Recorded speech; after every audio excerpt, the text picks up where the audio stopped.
On the day before Thanksgiving, November 24, 1971, a man in a business suit walked into Portland International Airport. He bought a one-way ticket to Seattle under the name Dan Cooper. This name would soon echo across history as D.B. Cooper.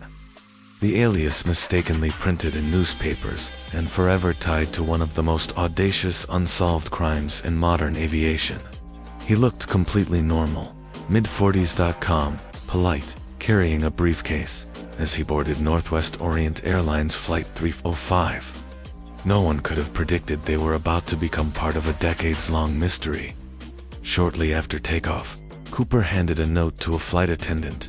She thought it was a phone number, but he leaned in and said, "Miss, you'd better look at that note. I have a bomb." The message was chilling.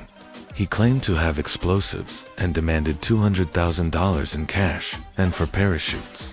The request was specific, suggesting careful planning. For parachutes implied he might force someone to jump with him, preventing authorities from sabotaging his escape gear. Remarkably, Cooper remained composed, sipping a bourbon and soda while the crew relayed his demands.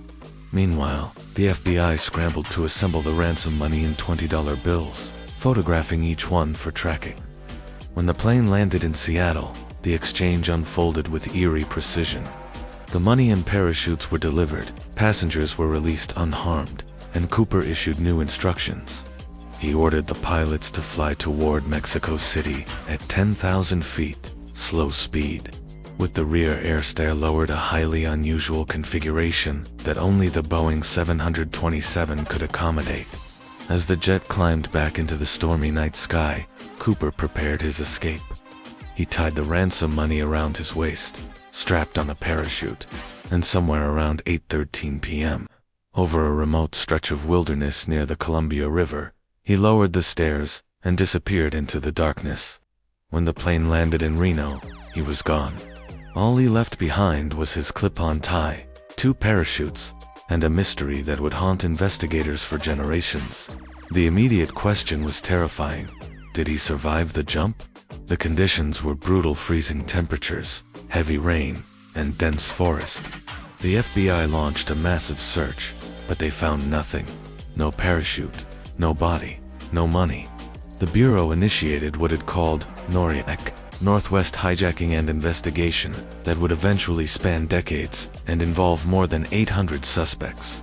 The FBI launched a massive ground and aerial search operation, combing miles of wilderness for any sign of a parachute, a body, or the ransom money. But nothing was found: no footprints, no torn fabric, no remains.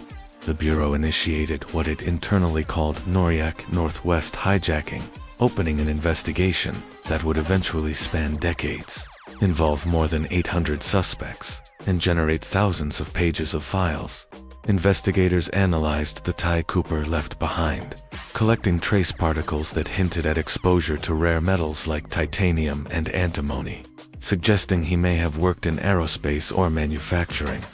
Agents interviewed skydivers, engineers, and military personnel, attempting to profile a man who had displayed remarkable calm under pressure, meticulous planning, and an understanding of aviation.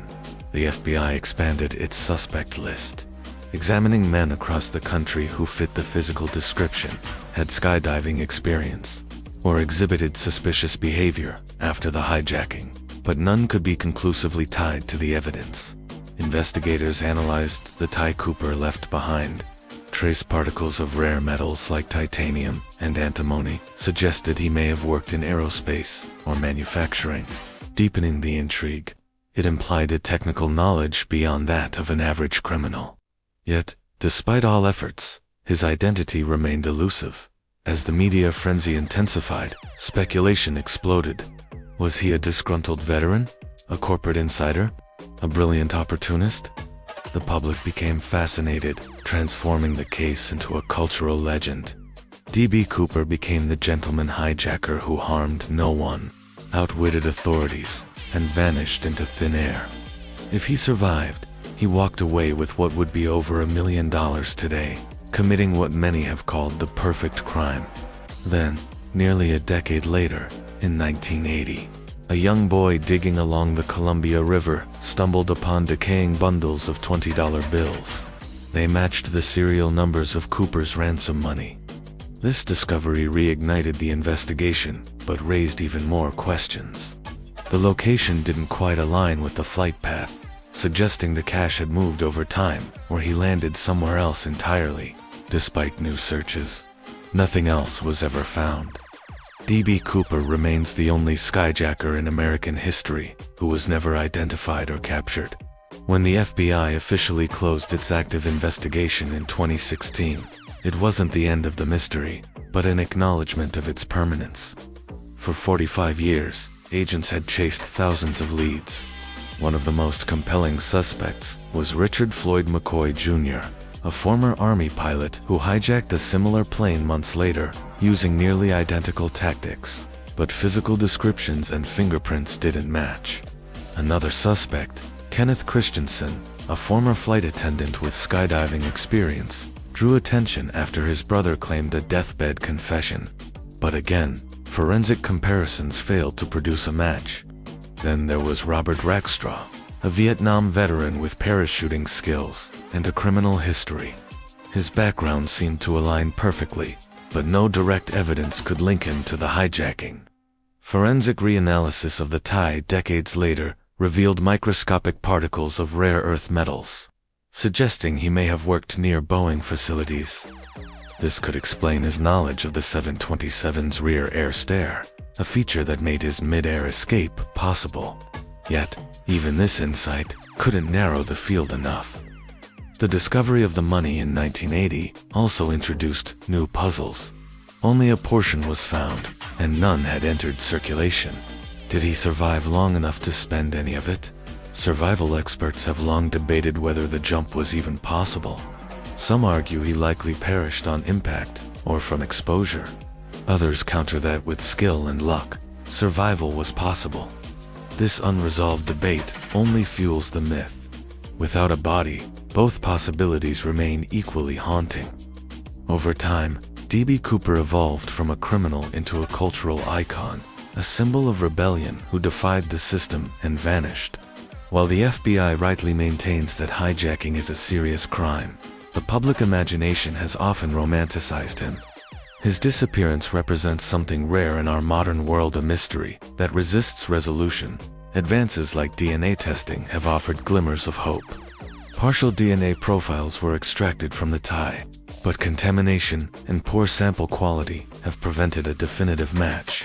The case remains suspended between science and legend. And so, the story of D.B. Cooper persists, a question mark etched into aviation history. He boarded a plane as an anonymous passenger and stepped into immortality the moment he vanished into the night sky. Perhaps that's why the case still captivates us. In a world saturated with surveillance and digital footprints, the idea that a man could plan so precisely, act so calmly, and disappear so completely feels almost impossible. And yet, on that stormy night in 1971, it happened.